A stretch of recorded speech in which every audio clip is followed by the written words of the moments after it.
Obviously another terrific game by us, and Doug, as you saw, was fantastic.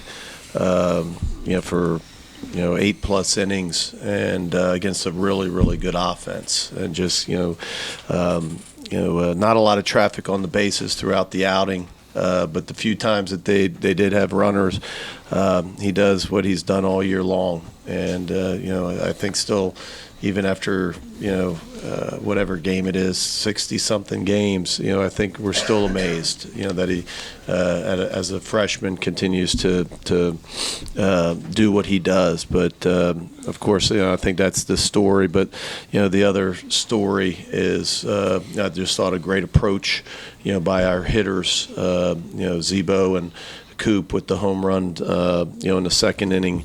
And then another part of the game that I think will get lost in all of it, besides the home runs and Doug, were the outstanding at bats where we continued to extend the lead. Even after the home runs in that inning, we got a walk by Keenan, walk by Elko, bunt by Servideo, and LaPosser, who's been on crutches for 3 weeks, gets him in, and it's kind of like that. It seemed like every other inning we were able to add on and just kind of keep them at arm's length, and I think that was huge. Doug, it seems like you're just kind of enjoying the environment out there. What was kind of the whole day like from getting the torque all the way through that eighth inning?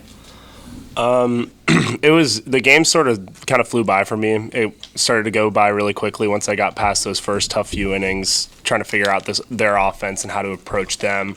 But after I got through it, then after I got through those hard innings, then I just started to enjoy it and really take it in, because that was a once in a lifetime experience with that crowd.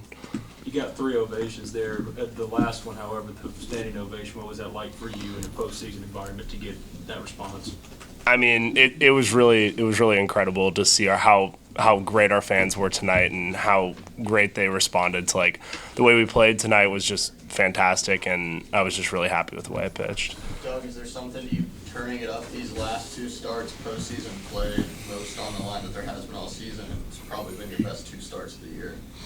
Not necessarily just turning it up, but just trying my best to just continue to do what I'm doing, and then getting better every single day with my pins and my work ethic. Most especially as I got later into the season, I could really focus on what helps me pitch in between my outings and what's going to make me better. Cooper, you've caught him all year. How has Doug grown from when you were catching him back in February to now? Yeah. Looking back at the beginning of the year, he was coming out of the bullpen, and I always knew he was a good arm. But it used to be me kind of having to guide him through it a little bit more. Reminding him to make certain adjustments that clicks with him, just helping him get through it in any way possible. And then now I look back at tonight's game, and I just kind of was along for the ride. I was just kind of back there setting up. He was hitting the spot. I didn't really have to go down on my knees to block any balls. He was fantastic. And then, he was really good. Mike, looking back now, when you put Doug into the weekend rotation at Missouri, how much did that stabilize you and kind of change the trajectory of the year? Really? How much did it stabilize? I think it did stabilize it, and sometimes that happens. And going into I think the spring, Doug was one of the maybe 5 candidates that could start on the weekend, and I think one of the biggest things is he was a freshman. weren't real sure, where we were going to go. When we went, in a different direction with some older guys. But you could see it. Certainly, you could see it in the fall. But then, as Coop said, out of the pen, down at Tulane and some other tight outings where he was terrific and said, we need some help, on the front end of games. And then he starts against East Carolina here, and that game gets lost because the other guy pitches a no-hitter through 8, and Doug ends up, I think losing losing that game 3-2, and then he goes to Louisville, gives up 2 runs in the first inning, and then doesn't give up another run, and we end up losing, in a walk-off like in 10 or 11 innings, something like that there. And so some of those outings people forgot about, but he was really good against some, 2, regional host teams, national seed teams before he even started, in the SEC. Cooper, you guys are in this advantaged position in the regional for a second straight year. What does it mean to y'all to be back in this position after last year?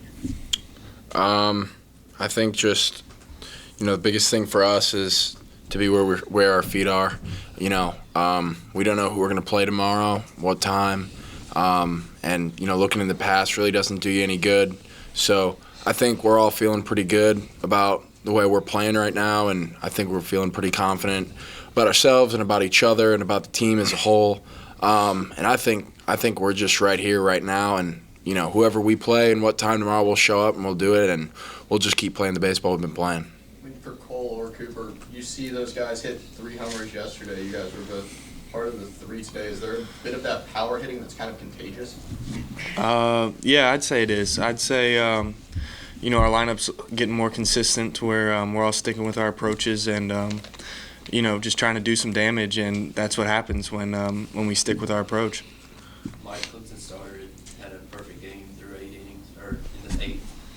Say start again. Clemson starter had a perfect game through 7 1/3 his last outing at Louisville. Just what did you guys do? What was the game plan against him? How did you able to have some success? Well, one of the things is we knew about, Clark had tremendous, command, and, especially with the fastball on both sides of the plate. And, what we had to do is get some good swings off. Watching film, there's a lot of, because he can mix it up, because he can throw the ball on both sides of the plate, because he can throw his breaking ball and change up into the strike zone. There's a lot of soft contact. And, one of the reasons he has a lot of success is because people get a lot of bad swings off. And, we needed to be patient, get the ball up, and get some good swings off. We thought the right-handers would be okay against them. They would get enough pitches that they could get some swings off. But the left-handers sometimes are tentative, against left-handed pitching, and Coach Clem, challenged them, to swing, to stay in the middle of the field and a normal approach that you would against left-handers, but to swing, to get some swings off, and obviously Zebo got a good swing off early in the game. Mike, with Will and Doug both going distance these last couple of days, how big is it to have pretty much the whole bullpen available? Yeah, it's terrific, with Gunnar going and, on the front end. And but, I mean, just the reason you asked the question, other people are using up people, through the first 2 days and will tomorrow in the first game. And but at the end of the day, a lot will be made about that. This is why you want to win this game for all the reasons that we all know. But then you got to go out and play it. You got to go out and play well. And, we're excited. I think we're more excited that we're playing well. And we've played well here for a while now, not just this weekend, but last weekend. And to continue to do that, I think that means more than arms in the bullpen and rest and all of those things. Is there anything to kind of putting it all together when you come back here for the regionals? Hoover was some days when you were carried by the arms, and the Vandy game when you explodes for all the runs, and now you're getting runs, you're getting great outings from the pitcher. Is there anything to coming back home?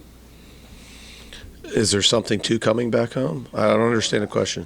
What's that? I just think it's interesting that it's all kind of coming together at this moment here. Well, and I think you've heard and seen and wrote about people peaking or teams peaking at the right time and getting hot at the right time, and you see that every year, and hopefully we're one of those stories at the end. That people say, hey, they played their best baseball, at the end. This is a team we all knew back in February we were talented, and there's times that we showed it. There's times that we played really, really well against some really good teams and some tough environments, but we haven't done it consistently enough, throughout the year. But, the last couple of weeks we've played really well, and of course to do it in your own stadium special. It was a really neat crowd tonight, and last night. There's not many places, in the country, like this place, especially in June. Kevin's got double-digit home runs now in the season. Yeah. You got to see that in the fall, and what kind of power is that? Well, you hope and you think, but I mean, obviously we didn't see it too much. He didn't start. He didn't start. Maybe if the coach would have put him in earlier, maybe he'd have a lot more. But we knew certainly that there was some pop in that bat. There's that swing, and we knew when he committed years ago that he was a true hitter. It was one of those things. Is how were we going to get him on the field? With Keenan, Zebo, how does he get into it? And really, one of the things that I know you're not asking this, but one of the things that I think the story about Kevin is that he hung in there. Because early on we went with some other guys that played last year and had a lot of success, and they haven't had the success this year, which happens in baseball sometimes. Sometimes guys just don't have good years, and so Kevin waited his turn and hung in there. And when we asked him or called upon him, he's answered in big fashion here. Does that kind of go for Tim too? Because Yeah, big. it was terrific tonight, and you're right. And Tim's one of those that for 2 years you could see it in him. He just hasn't done it much on the field. But man, that'd be a huge shot in the arm. If we can get that big right-handed bat in the lineup. As far as his hand, when he slid into first base there on that play with him throwing, Yeah. is he doing all right? Yeah, it seems like he dislocated it. It was out, and Doc put it back in, and they taped it up, right, and sent him back out there. So sometimes as a coach, you like that, and he wanted to stay in, and showed some real toughness there.